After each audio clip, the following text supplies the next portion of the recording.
웰컴 다덕이들 덕등입니다. 영어 선생님이야? 다덕이들 안녕. 잘 지내셨습니까? 오늘은 빌어먹을 세상 따위 저의 감상에 대해서 이야기하는 영상을 찍어볼까 하는데요.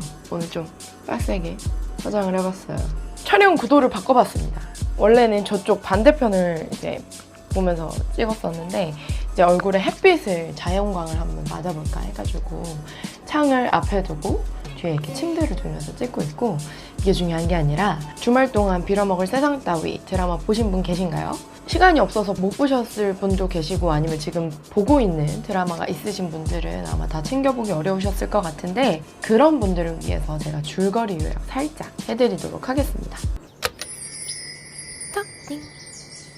자신이 사이코패스라고 생각하는 소년 제임스와 엄마와 새아빠가 꾸린 가정에서 적응하지 못하고 친아빠만 그리워하는 소녀 앨리사가 있었죠. 그 둘은 도저히 이 생활을 견디지 못하고 앨리사의 친아빠를 찾으러 마을을 떠나게 됩니다. 그 와중에 차도 훔치고 음식을 먹고 돈도 안 내고 튀어도 보고 소와 동성애자, 변태 같은 놈도 만나고 이런저런 사건들이 많았었는데, 한 번은 무단 침입을 한 집에서 앨리사가 집주인에게 겁탈을 당할 뻔합니다. 이 주인이 아주 나쁜 새끼예요. 교수인데 자기 제자들을 집에다 데려다가 자신의 권력을 이용해서 제자들을 성적 놀이게, 성학대를 하면서 아주 나쁜 짓을 많이 행했던 사람입니다. 제임스가 1층에서 비디오와 사진들을 발견하면서 알게 됐는데, 그 사실을 알고 있는 제임스는 앨리사가 그런 험한 꼴을 당하기 전에 집주인을 칼로 찔러서 즉사시킵니다. 정확하게 경동맥을 찔렀어요. 그런데 사건 직후 상황이 요상하게 돌아갑니다. 분명히 제임스는 자신이 사이코패스라고 드라마 내내 이야기했는데, 근데 직접 사람을 죽이고 나서 보니까 구역질이 나고 눈물이 날 것 같은 거예요. 그리고 사람을 죽이고 싶어서 죽인 게 아니라 앨리사를 보호하기 위해서 사람을 죽였기 때문에 이마저도 약간 사이코패스스럽지 않은 살해 동기를 가지고 있는 셈이죠. 어쨌든 너무 큰 사건이 일어난 나머지 앨리사는 제임스가 무서워지기 시작합니다. 도대체 왜 제임스가 그 칼을 지니고 있었는지도 헤아릴 길이 없어요. 그래서 앨리사는 제임스를 떠나게 되고, 그렇게 마을을 떠난 이후 처음으로 각자의 시간을 갖게 됩니다. 드라마 시간 흐름상으로 보면은 한 반나절보다 살짝 더 긴 시간 정도 서로 각자 혼자 있었는데, 제임스는 사람들한테 돈을 주고 후드러 맞아보기도 하고 펑펑 울어보기도 하고 이러는데, 그때 깨달은 게 앨리사가 굉장히 나를 지켜주고 있었구나 하면서 그동안 평생 자라오면서 자기가 느꼈던 그 감성의 결여를 앨리사와 그 큰 사건으로 빵 터지면서 분출을 하게 됩니다. 우발적 살인사건 이후에 밝혀지는 제임스의 슬픈 이야기는, 엄마가 제임스 6살 때 제임스가 보는 앞에서 차를 끌고 호수로 직진하며 자살을 했었던 거예요. 그 반나절이 안 되는 시간 동안 서로가 서로에게 얼마나 중요한 인물인지, 그때의 만남 이후로부터는 둘은 이제 떼려고 해도 뗄 수 없는 그런 사이가 됩니다. 그렇게 둘이서 함께 앨리사의 친아빠에게로 갔는데, 마냥 행복한 앨리사와 그런 앨리사를 한 발짝 뒤에 물러서서 바라보기만 하는 제임스. 그러던 와중에 살인사건을 추적하면서 제임스와 앨리사를 바짝 쫓아온 형사들과 포상금을 노리고 뉴스에 나온 자신의 딸과 그의 남자친구인 아이들을 경찰에 신고하는 앨리사의 친아빠. 그 모든 인물이 뒤섞이면서 제임스는 앨리사에게 모두 내가 한 일이라고 말해. 그럼 넌 큰일은 없을 거야 하면서 물 빠진 바다로 도망가는 모습으로 이 드라마는 끝을 맺게 됩니다. 이 드라마는 살인사건이 일어난 전후로 나뉘는 것 같아요. 그 살인사건이 있고 나서 아이들이 각자의 시간을 가지면서, 특히나 제임스는 자기의 평생 트라우마였던 그 사건을 밝히게 됩니다. 6살 제임스는 엄마의 자살에 큰 충격을 받았고, 그 충격은 감춘다고 치유되는 그런 상처가 아니었기 때문에 오히려 무감정한 그런 방어 기제가 쓰인 거예요.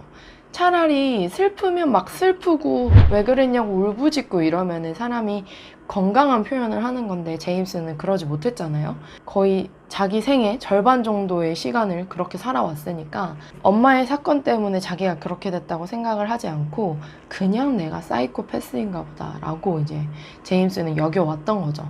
근데 앨리사를 만나면서 조금씩 뭔가 짜증도 나고 가끔 기쁨도 느끼고 웃음도 나는 그런 자신을 발견하면서 평소와 다른 자기를 느낍니다. 그렇게 살금살금 제임스의 감정을 건드리다가 나쁜 집주인을 우발적으로 살인하면서 확 또다시 이제 충격이 온 거예요. 나는 사이코패스가 아니었고 사실 나는 엄마에 대한 죽음이 너무 슬펐던 아이였어. 그런 나를 앨리사가 옆에서 기쁘게 해주고 또 슬프게 해주면서 나를 지켜주고 있었구나. 제임스가 이 마음이 확 와닿으면서 펑펑 눈물을 터뜨리는 장면이 나오죠. 이 드라마의 주인공은 제임스와 앨리사 둘 다이지만 제임스가 정말 많은 상처를 받은 아이고 앨리사가 약간 제임스를 힐링해주는 그런 존재가 아니었나 저는 개인적으로 생각을 하고, 물론 앨리사도 굉장히 상처 많이 받은 인물입니다.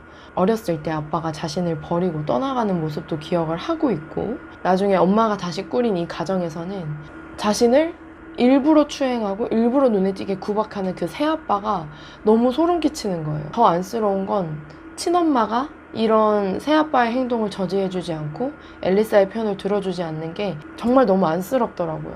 그러니까 앨리사는 기댈 곳이 하나 없고 자기가 살고 있는 공간에서 나가야 하는 사람인 거예요. 드라마를 다 보게 되면 분명히 앨리사의 엄마는 앨리사를 사랑하거든요. 앨리사 대신에 친아빠인 척 카드도 보내면서 앨리사를 진심으로 걱정하는 그런 모습들이 종종 나오는데, 그럼에도 불구하고 토니의 재산과 토니의 소나기에서 벗어나지 못하는 그런 나약한 엄마의 모습 때문에 앨리사는 방황을 하게 된 거죠. 이렇게 두 아이가 마을을 떠나면서 살인을 저지르기까지 정말 멀쩡한 어른 하나 나오지 않습니다.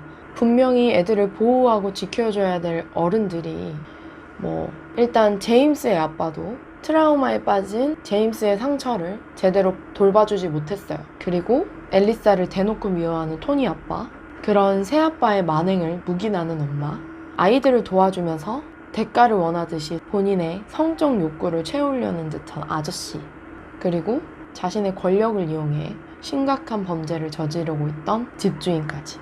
정말 이 드라마를 보고 있으면 이 아이들이 이렇게 삐뚤어진 반응을 낼 수밖에 없는지에 대한 납득이 됩니다. 그런 한심한 어른들의 이제 최고봉은 이제 앨리사의 친아빠죠. 앨리사를 버리고 간 것도 모자라서 또 한 번 앨리사 같은 그런 불쌍한 아이를 낳아서 돌봐주지 않고, 그리고 심지어 자신을 찾아온 오랜만에 본 딸을 포상금 때문에 신고하려 드는 그런 파렴치한 인간이 나옵니다. 그때 앨리사가 울부짖으면서 얘기합니다. 그러면 애를 낳지 말았어야지.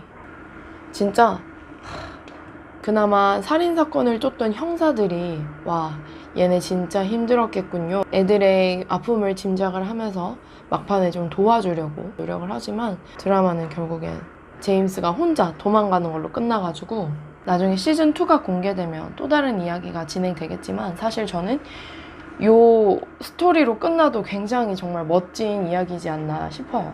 시즌2에 대한 바람이 있다면 둘을 떨어뜨려 놓지만 말았으면 좋겠어요. 둘이서 있으면 각자의 삶에 아예 없었던 그 행복이 뽀롱뽀롱뽀롱 샘솟는 아이들이잖아요. 그래서 둘이 함께 있는 거를 기원하면서 이번 영상 마치도록 하겠습니다. 영상 봐주셔서 감사하고 다음번에는 또 다른 컨텐츠로 찾아올게요. 감사합니다. 바이바이.